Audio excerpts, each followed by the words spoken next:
Abhilashi University. Admission start for 2020 and 21.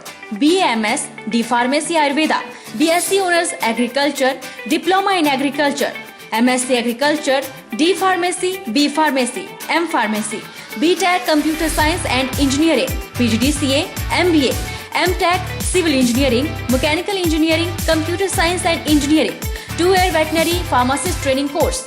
Also contact for 4-year BA BEd, BSc BEd, Diploma in Arts and Craft, MA Economics, MA Education, MSc Geology Mathematics, PhD in Geology, Management, Education, Pharmacy, Mechanical and Computer Engineering, BSc Medical Lab Technology, BPT.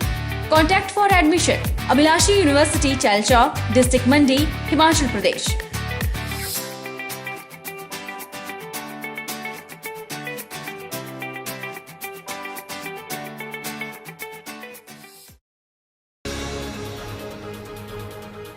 पिछले कुछ वर्षों में बरसात में होने वाले जल जनित रोगों में वृद्धि हुई है, इसलिए मंडी जिला स्वास्थ्य विभाग जल जनित रोगों की रोकथाम को लेकर सतर्क हो गया है।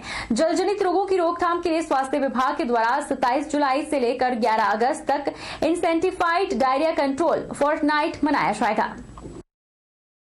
मंडी जिला मुख्य चिकित्सा अधिकारी डॉक्टर देवेंद्र कुमार शर्मा ने कहा कि एक और लोग कोविड-19 जैसी महामारी से जूझ रहे हैं, वहीं बरसात के मौसम में भी अनेक प्रकार की आपदाएं आती हैं, जिनसे लोग अनेक प्रकार की बीमारियों का शिकार हो जाते हैं। उन्होंने कहा कि बरसात के मौसम में अनेक प्रकार के जल जनित रोग पैदा हो जाते हैं और पिछले कुछ वर्षों में इस प्रकार के रोगों में बढ़ोतरी हुई है।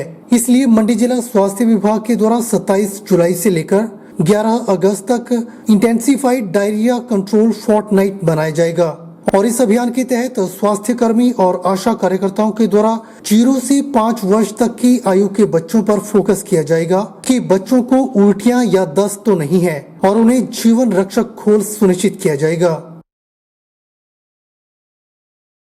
तो हम पहले ही आपदा से गुजर रहे हैं कोविड की वजह से, और बरसाती जो मौसम होता है ये भी आपदाग्रस्त एक तरह का मौसम होता है। इसमें विभिन्न प्रकार की आपदाएं आती हैं, जैसे दुर्घटनाओं की जो दर है वो बढ़ जाती है, लैंडस्लाइड्स होते हैं, फ्लड्स, बाढ़ आ जाती है और तरह तरह की बीमारियां और भी पनपती हैं, तरह तरह के कीट पतंगे आते हैं, तरह तरह के जो जल जनित रोग हैं वो फैलते हैं।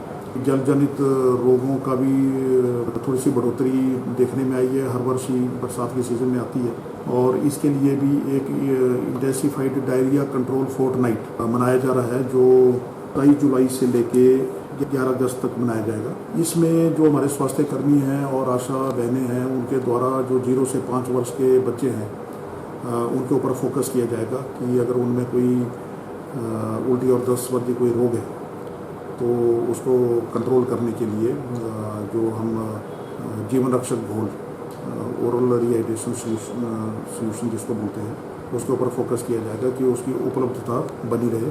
उल्टी दस्त वाले रोग तो हैं ही हैं, साथ में हेपेटाइटिस, पीलिया और टाइफाइड वाले रोग भी आने वाले समय में इनकी दर में भी बढ़ोतरी होगी। तो इसके लिए भी हमने जो उपाय हैं वो अपनाने शुरू कर दिए हैं। शनिवार को संस्कार एवं परामर्श केंद्र सुंदरनगर के सौजन्य से महामाया मंदिर परिसर में पौधारोपण कार्यक्रम का आयोजन किया गया। इस कार्यक्रम में प्रेस क्लब सुंदरनगर के प्रधान सुरेंद्र शर्मा ने बतौर मुख्य अतिथि शिरकत की। इस अवसर पर सुंदरनगर प्रेस क्लब के सदस्यों ने भी पौधारोपण किया और संस्कार एवं परामर्श केंद्र के पदाधिकारियों ने भी बढ़ चढ़कर भाग लिया। मौजूद सभी लोगों ने महामाया मंदिर परिसर के चारों ओर विभिन्न प्रजातियों के पौधे रोपे। आज यहाँ ऐतिहासिक प्राचीन मंदिर महामाया मंदिर के प्रांगण में सर्व देवता सुकेत कमेटी द्वारा पौधारोपण का कार्यक्रम किया गया। मैं इनको साधुवाद देता हूँ और जो देवताओं के साथ जुड़े हुए लोग जो इस तरह के सामाजिक कार्य करते हैं, तो मेरे तो अनुभव में ही पहली बार हुआ है, जिसके लिए मैं उनको पुनः साधुवाद देता हूँ। हिमाचल प्रदेश के जिला सिरमौर के ऊपरी क्षेत्रों में टमाटर, गोभी, शिमला मिर्च की नकदी फसलें तैयार हो रही है, जिसके चलते किसानों को मंडियों से अच्छे दाम मिल रहे हैं। किसानों का यह मुख्य साधन है जिस पर वे अपने घर और बच्चों की पढ़ाई का खर्चा वहन करते हैं। हम नकदी फसलें टमाटर लगाते हैं, शिमला मिर्च भी लगाते हैं और ये हमारी सिरमौर की जो है नकदी फसलें हैं, इसके ऊपर हम सब कुछ हमारा कारोबार जो है निर्भर करता है। और जो आप देख रहे हैं ये हमारे मतलब साधन है खाने पीने का घर में जो भी है, और इसी से हमारे घर में राशन पानी आता है। और बाकी हमारे लिए पानी की भी बहुत दिक्कत होती है। और शिमला मिर्च, मक्की और गोभी वगैरह आप देख रहे होंगे, टमाटर, ये हमने सब कुछ हमने ही लगाया है। सड़कों पर बेसहारा घूम रहे गौवंश को शीघ्र ही स्थायी ठिकाना मिल जाएगा। इसके लिए जिला प्रशासन ने पूरा खाका तैयार कर लिया है। बचत भवन बिलासपुर में आयोजित पत्रकार वार्ता में डीसी बिलासपुर राजेश्वर गोयल ने बताया कि इन बेसहारा गौवंश को जिला में चल रहे 12 गौ सदनों में शिफ्ट किया जाएगा। सरकार की तरफ से 500 रुपए प्रति पशु प्रति माह प्रदान किए जाएंगे। उन्होंने बताया कि इसके लिए किसी भी गौ सदन का रजिस्टर होना या न होना लाजमी नहीं है। संबंधित गौ सदन में कम से कम 30 पशु होने अनिवार्य हैं। दुर्घटनाएं भी हुई हैं, शायद 2 व्यक्तियों की जान भी गई है, घायल भी हुए हैं।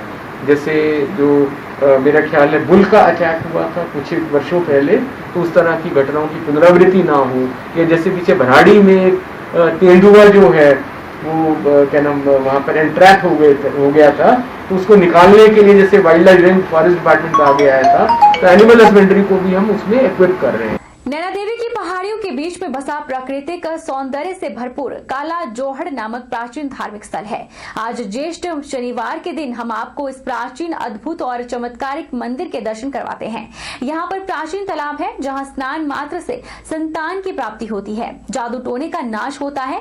यह एक ऐसा अद्भुत चमत्कारिक तालाब है जिसे काला जोहड़ के नाम से जाना जाता है।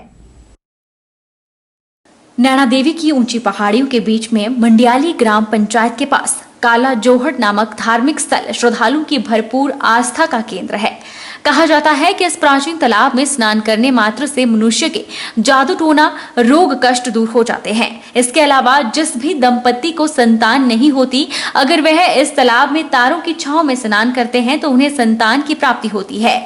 यह प्राचीन ऐतिहासिक मंदिर काफी पुराना है और यहाँ पर मुख्य रूप से ख्वाजा पीर की मूर्ति स्थापित है, जबकि साथ में पीर बाबा और शिव परिवार, साथ में भैरव, महाकाली, राधा कृष्ण और सिद्ध बाबा बालकनाथ के अलावा बाबा नारसिंह की मूर्तियां स्थापित की गई है। और श्रद्धालु यहां पर शनिवार के दिन काफी संख्या में दर्शनों के लिए पहुंचते हैं, लेकिन लॉकडाउन के चलते आजकल श्रद्धालुओं की संख्या कम है और मंदिर में भी कम ही श्रद्धालुओं को आने की अनुमति है। इस मंदिर के सेवादार बाबा अमर सिंह लगभग 30 वर्ष यहाँ पर अपनी सेवाएं दे रहे हैं और उनका कहना है कि इस धार्मिक स्थल पर जो भी श्रद्धालु मनोकामना लेकर आता है उसकी सभी मनोकामनाएं पूरी होती है। किसी भी तरह का दुख हो, इच्छा नहा के मत्था टेक के दूर हो जाता, ठीक है। कोई भी मनोकामना हो पूरी हो जाती, मंदिर काला जो हो, ठीक है। इतना नहा के जो कोई भी दुख हो दूर हो जाता है। कितने साल हो गए बाबा जी मंदिर का निर्माण हुए जी? मैंने हो गए 30 साल इतने, 30 साल हो गए, ठीक है। उससे पहले रहते जी? उससे पहले का मंदिर चलिया खनी खाता चले आए जी, 30 साल तक सामने हो गए। एक प्राचीन स्थान है, वो नैना देवी माता मंदिर के सामने ही पड़ता है और वहाँ पर कोई भी अगर सुबह स्नान करता है तो उनके रोग कष्ट दूर हो जाते हैं और स्त्रियों के जिनके संतान नहीं होती है उनको संतान प्राप्त हो जाती है। बहरहाल बुलेटिन में इतना ही। आप देखते रहिए HP 24x7।